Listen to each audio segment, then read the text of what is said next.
Hi everybody. Yeah, so I've been thinking also about the podcast.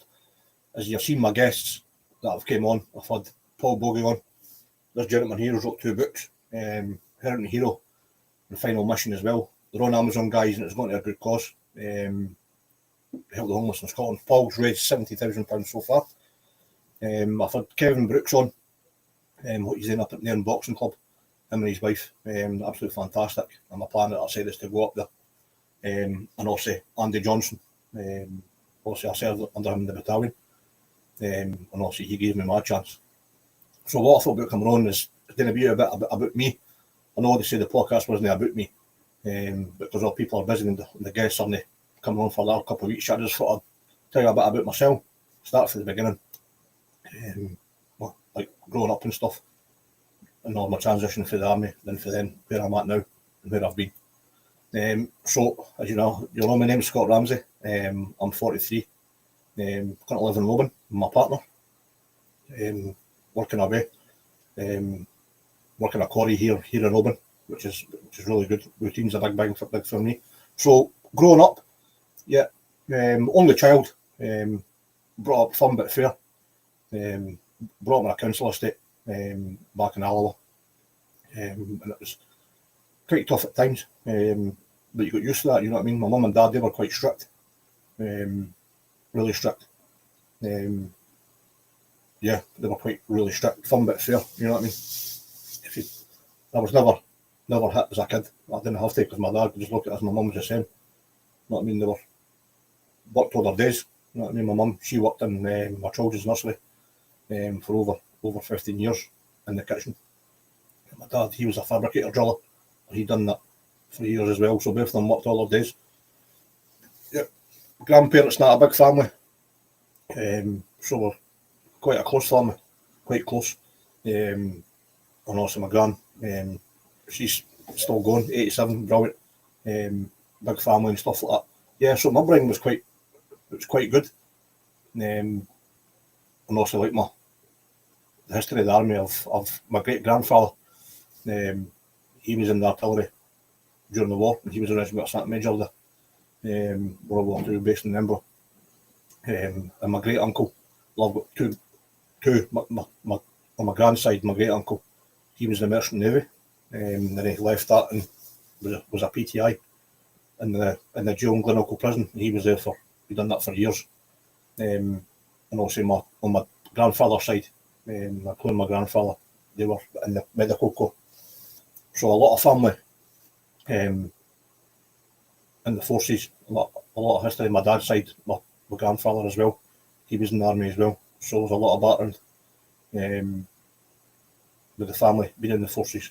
So it's always been an ambition. Even at school, I've always wanted to do it. And at 16, I wanted to join, but my mum said she wouldn't let me go because I was too young. Because at 16, you had to get your parents' permission to go and do that. So I just said, well, I'll go when I'm 18, and they thought, like my dad signed it, my mum wouldn't like it because she says I was too young. Maybe she was right, but I don't know, I think at that age, like what I've seen guys coming through that age, they're quite good.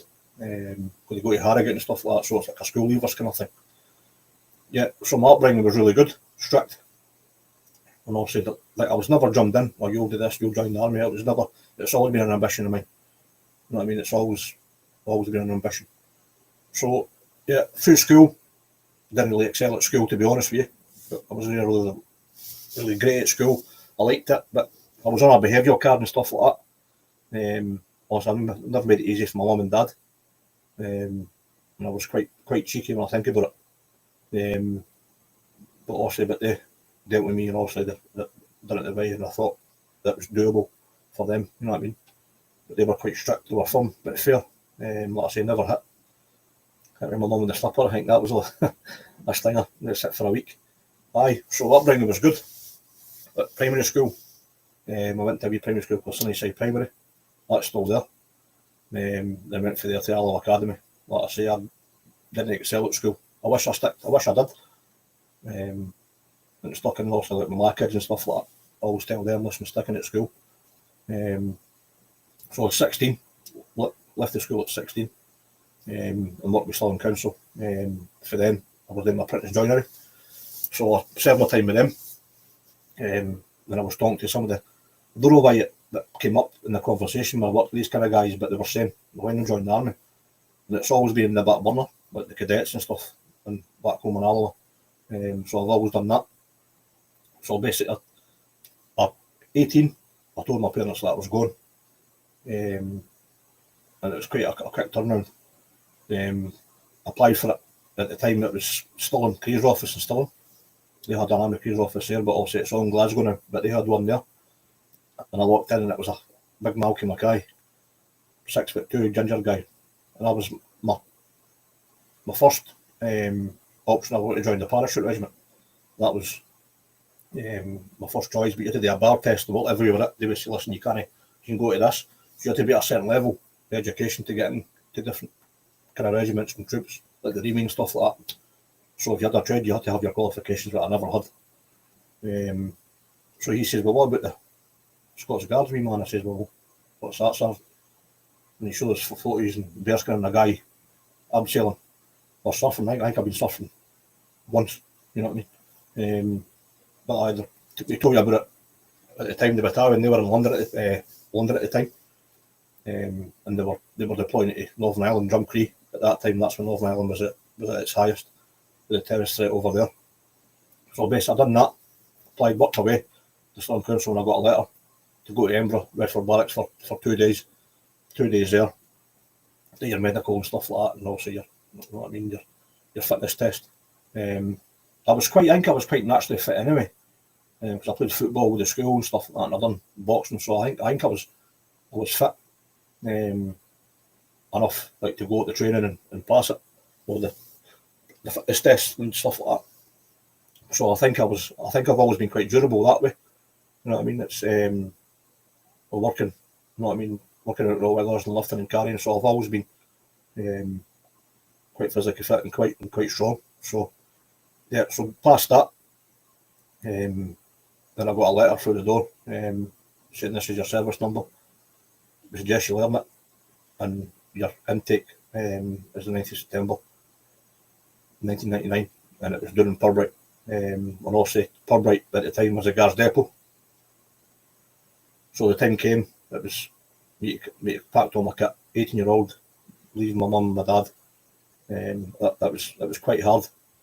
Done that, on the train, all the way down to London, then also from there up to Surrey, then go off at the station at Purbright. Then there was a minibus kind of, and the guy was there, and they take you up into the guard room and stuff. Also, they've got to search your bags and stuff like that. And when I was there, they searched the bag case for drinking alcohol or drugs, whatever like that. And that was one of the things. I think there was 360 of us there, but it wasn't like also like your guards. It was just all the same. And there was no regiment at that time. You were given like a green boiler suit, so you had that on outside the guard room, and you got read the riot act like for this big ROC sergeant. You know what I mean? Because also at the time it was men and women trained there, but it was a Guards depot and D-lines. So at the time we were in, I think it was the further end, because D Spider was at the top. That's where the guards, next to the old guard room. If you know Purbright well, you know what I'm talking about. The other side of the drill square, when the accommodation is there. So basically, it was seeing my SAR that 6 weeks, and what they did within that 6 weeks was they tried to make the group smaller, so they knew who stayed and who's not got to stay. So I think after the 6 weeks, I think we were down to about 60 or 80 guys. Women as well, because women got put also the ROC, whatever. So whatever regiment they were going to, whatever troop they were going to, because that 6 weeks wasn't your instructors. They just want to make sure who's staying and who doesn't want to go. So after that 6 weeks, you get your instructors. I had an Irish Guard and a Welsh Guard. We had a Scottish Guards doing something. It was Cammy Powfoot, great guy. Then he went and moved on. Then we've got a couple of Horse Davison for the Household Cavalry. So I remember this first time lining up. At the time we were still in our boiler suits and that and stuff like that. And also up at the gym at Purbright. It's an old kind of tin gym. It's still there. They took us up, and basically you've got all the like the uniform, different sizes, and you put it on. Like, that's yours. What size is that? And the green label. If any of my mates, ex-army mates or still serving guys, know it's a big green label like that, and it tells you your size. So what fitted you took with you. So it was also your drill kit, the green kit, the green heavy duty jumpers. At the time it was the green shorts and green lightweights, also boots and your soldier bag, your sausage bag. They went, right, you need to carry it back to the accommodation. And I can remember whatever you drop, you keep. And I can remember carrying it in, you get your mattress and stuff like that. So the accommodation was kind of basic at the time. A tin roof, you know what I mean, windows where you could split peas with. And it was 14 beds and 14 lockers. So it's, you know what I mean, there was no privacy then, you know what I mean, but it was good at the time. You think, Jesus, we slept in that kind of stuff. And it was itchy blankets in the bed blocks and stuff like that. So that was 14 weeks there. At first I didn't want to stay on. I was on the phone greeting my mum, want to come home and stuff like that. And also I was in training with Lee Paxton, Scotty. He's all Lee's left now. The man Aaron Jeffrey, and Daz Nelson and stuff like that. A few other, also you get your uniform at the time, but the intake before me, you had to in your berry, but we were given it. So yeah, and the training started after once we went into the training, I loved it. I just took it like a duck to water. So the fitness side, I think I was always in the top 5, the top 4. Like there was older guys like Lee Paxton. He was a manager of the battalion there. And he was kind of an older guy, but Pax was super fit. You know what I mean? He was the type of guy, listen, we can do this. We just need to get through it. So your guys like that in the platoon, and the beastings and stuff like that. We done all my final X for drill phase, all that type of stuff. So I passed out to Purbright 2000. My mum and dad came down for that. The band, that was quite good. My gran and all that, my grandfather, they all came down.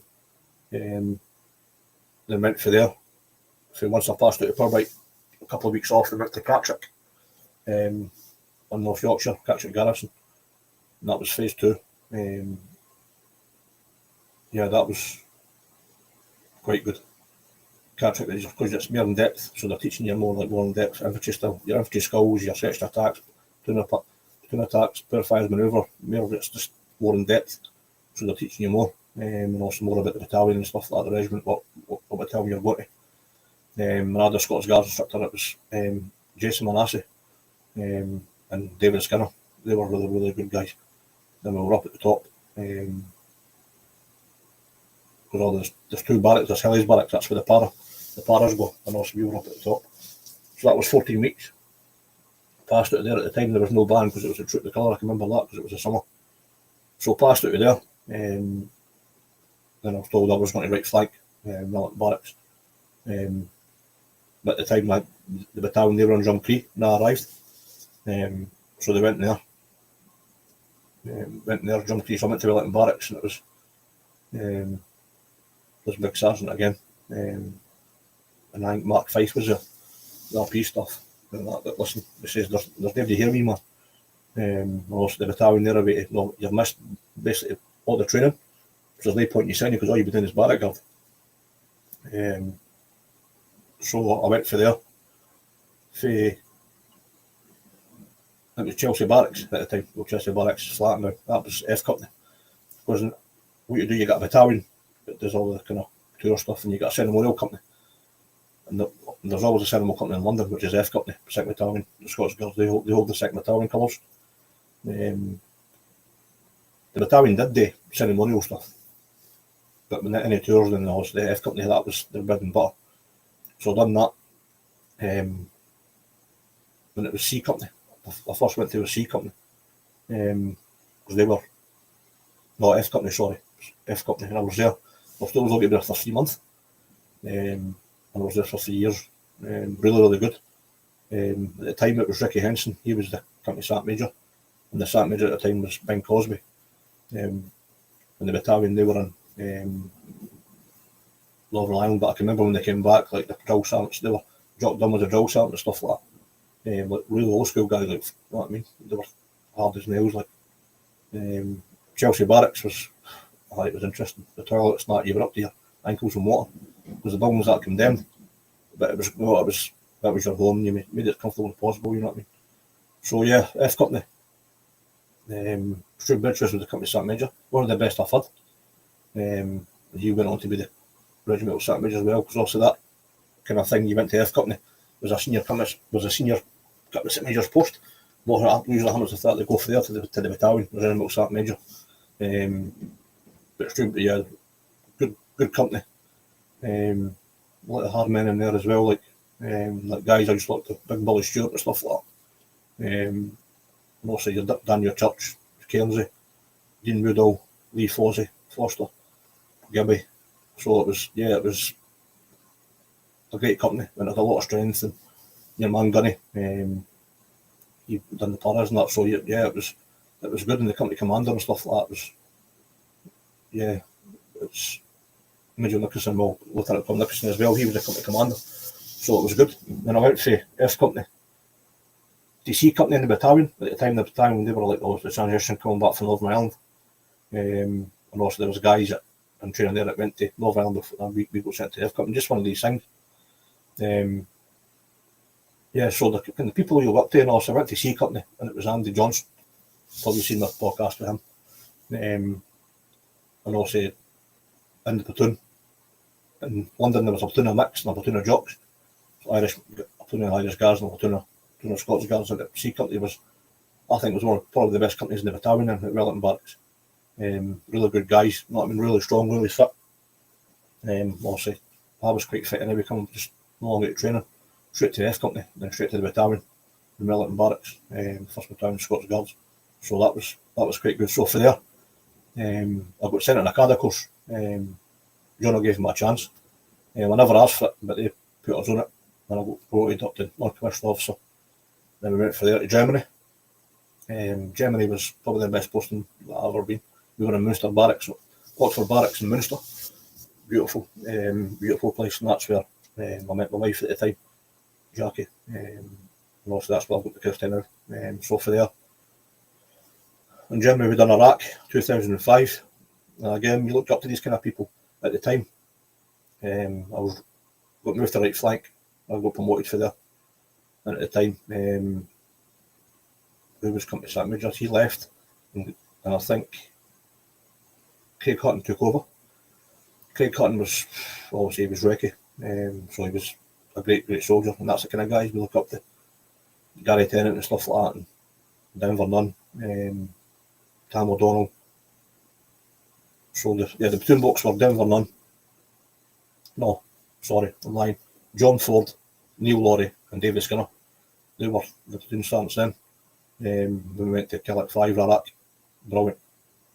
It's weird to explain, but it just feels when you look in the line of these guys, you know you were coming back. That's what I felt. It just felt great to be in this company, even though I was an NCO, maybe 2 or 3 years into my career. Yeah, so that was my first tour in Iraq. That was quite an eye-opener. Seen a few things there. Yeah, that was quite tough, Iraq.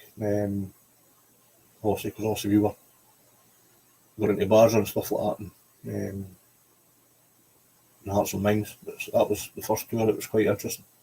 And also with at the time, we had Glenn Crawley. He was a warrior sergeant, great guy, God rest his soul. And we was a company commander. Lieutenant Colonel Swinton was a company commander. Was he the company commander?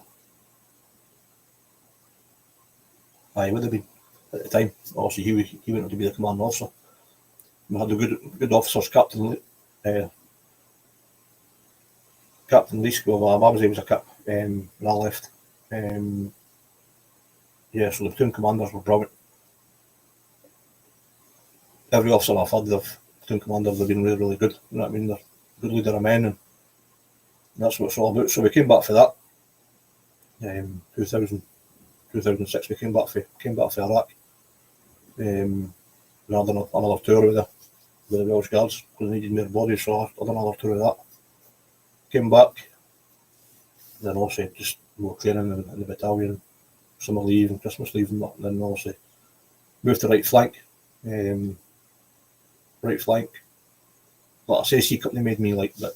Right flank at the time were just some of the guys you had in there, Big Skippy and all that. Craig Hutton, Gary Tennant, David Skinner, Neil Laurie, John Ford. You know what I mean? They were just, they were Chalky White as well. He was a cool bloke. The company was just tremendous to be in. You know what I mean? So that was right flank. We went to Iraq because obviously we got moved. At the time in the battalion, if you got promoted, they moved you about. If you got promoted and stuff like that. So yeah, so that was for my life for the brought up, and also the tours. Then went to right flank, 2007. At the time, this was when I was with Jackie at the time, and we got married before we went. We done the training in Soldier Time. 2007 went to Afghanistan. A really hard tour. A few of the boys got injured and stuff like that. That was quite difficult. So we came back to Afghan. Done the decompression in Cyprus. That's like 2 days. It was quite interesting. So done that. Then also progressed on to other things in my army career, which I'm quite proud of. So done that. Came back for there, and at the time they were looking for more people to go back to London because the ref company they were saying it was in shit state because some of the NCOs and that and whatever it was, so they were going to send senior NCOs, a couple of senior guys around that. So I went back to London in 2008. But again, it was just junior because at the time they were sending recruits there out of training, so it was like a phase 3. It turned into a phase 3, which it still is, which is a good thing, just to bring them into the mould before they can go to the battalion.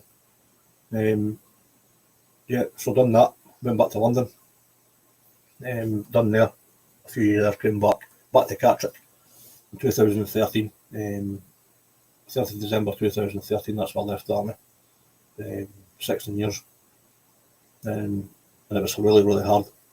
It's not been easy, trying to adjust to civilian life. It's been quite difficult, and also at the time you don't know how really bad you are, and also to I met Pamela, she's like, you need to go and see somebody. So basically I've went and I've seen psychiatrists and CPNs, and also what I'm going to mention about is why I'm doing this podcast. It's PTSD, mental health, so it's a big thing. It's getting worse, and since the lockdown, the pandemic, it just skyrocketed. Also, my aim with this is to raise awareness, get people on talking and stuff like that. It's no easy. Like I was in a bad way, but now I'm doing well. I mean, I'm in a big thing for me is routine, which is a big thing.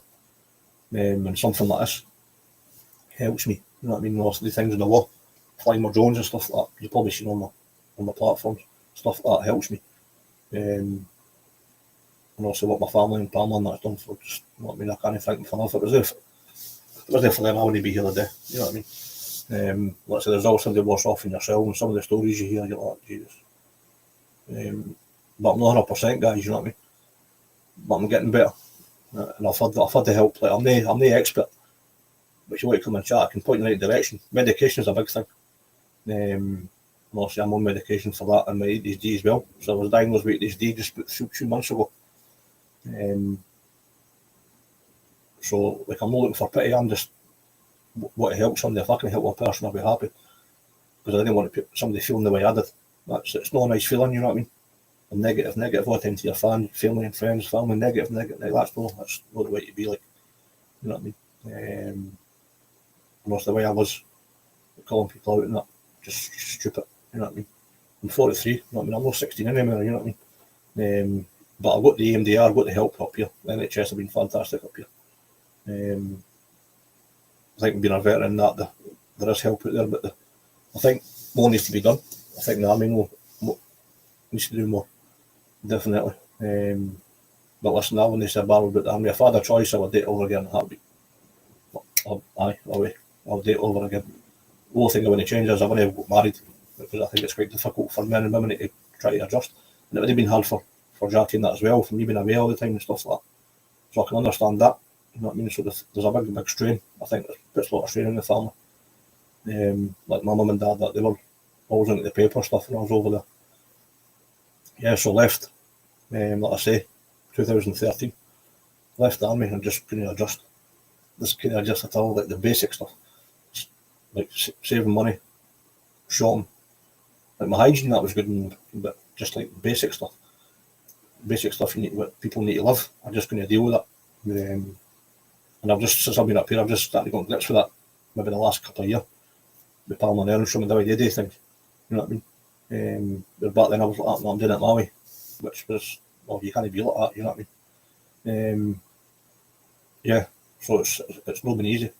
And also that my grandfather, he passed away a couple of years after I left the army, so that was a big strain. I think that affected me in a way as well. It's been hard, but listen, I'm still here. You know what I mean? That's also the people that I know here. I'm no hero guys, but I serve with a few, you know what I mean? Obviously what people are doing with the likes like Paul and stuff like that, brilliant. You know what I mean? And also other people on here like slagging me and stuff like that. Listen, that's fair enough. I need to stop obviously not to react to these people. But if it's people you serve and people you follow, it's quite hard to ignore them. You know what I mean? And you're like, well, why you okay? You know what I mean? Why are you doing this? But I'm doing a lot better. The help is out there, guys. Go and get it. So like I said, my grandfather, he passed away. My first job was a security company, doing security in Duns in the Forge Market. So when I came out, I done my SA licence, my CP course and stuff like that. So that got me security. And security at the time, it was booming at the time. Because also Northern Ireland the terrorist threat was still quite high back then. And also went for there. And then moved back to Alloa. Because the family was, it was a big thing. My grandfather passed away and stuff like that. Yeah, and also he was a good man, you know what I mean? But just a different generation, you know what I mean? Just totally different. But we'll never see that again. You know what I mean? That's the generations, that'll never happen again, you know what I mean? So that's just about my life, guys, and obviously it's just something simple like this. You know what I mean? Talking to you on here. Like I say, I'm not looking for sympathy. If anybody that knows me, I know that. But also that's since moving up here to Oban, it's helped me. It's a different pace of life up here. You know what I mean? Me and Palmer spoke about it, and I would never go back to the city. No. And it's beautiful up here. You know what I mean? It's what I love, the outdoors and stuff. Football, I'm not that far away. Just after this castle, and my work's not here as well, so I'm doing well, doing a lot better than I was. So that's just a bit about me, guys, my life. You know what I mean? Yeah, my wee heads up. Like I say, I'm not perfect. Nobody is. But my plan going forward with this is also to raise awareness for mental health and men and women. Also, I'm aiming at more veterans.